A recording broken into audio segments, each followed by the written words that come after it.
Përshëndetje, sot do të përgatisim gjell me patate, një recetë tradicionale tepër e shijshme.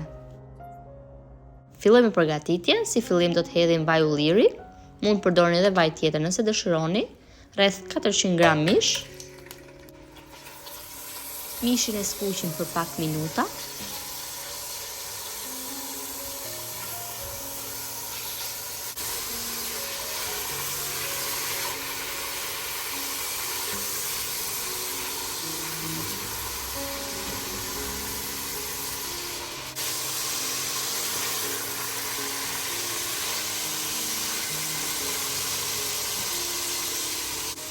Pasi mishi është skuqur, do të hedhim qepën,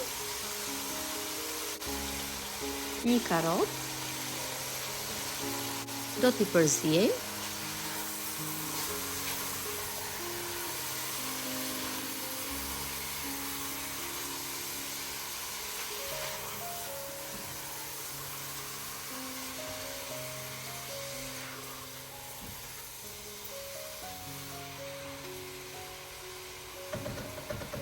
më pas i vendosim kapakun dhe i lëm për rreth 4-5 minuta derisa qepa të jetë shkrirë.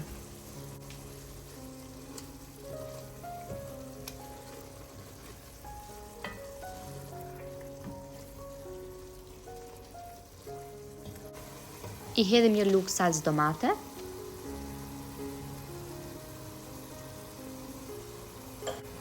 piper të kuq dhe piper të zi. I përziejmë mirë të gjitha bashkë dhe e lëm salcën të skuqet për pak minuta.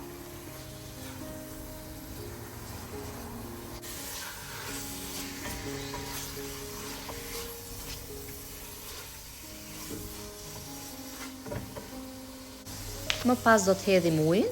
Uji duhet të jetë i nxehtë.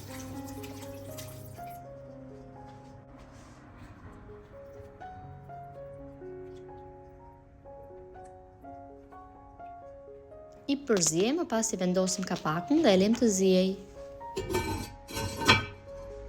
Ndërkohë që mishi zihen, presim patatet. Unë kam marrë rreth 7-8 patate të vogla, diku tek 5 patate mesatare. Patatet do t'i pjek në furrë në mënyrë që të jenë më të shëndetshme.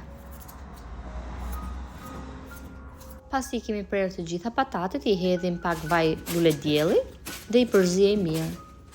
I hapim në tavë dhe do t'i pjekim në furrën e parangrohur me 250 gradë për 10 minuta.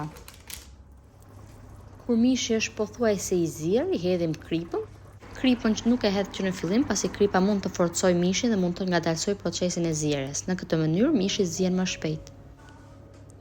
I vendosim kapakun dhe i lëm derisa mishi të ketë zier plotësisht.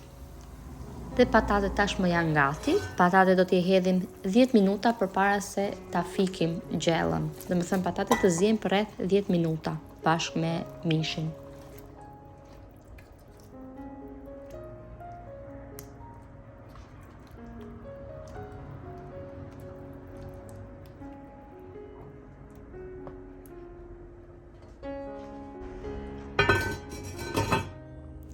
Tashmë është gati, është një recetë e thjeshtë, tepër e shijshme, besoj se të gjithë jemi rritur me këtë recetë.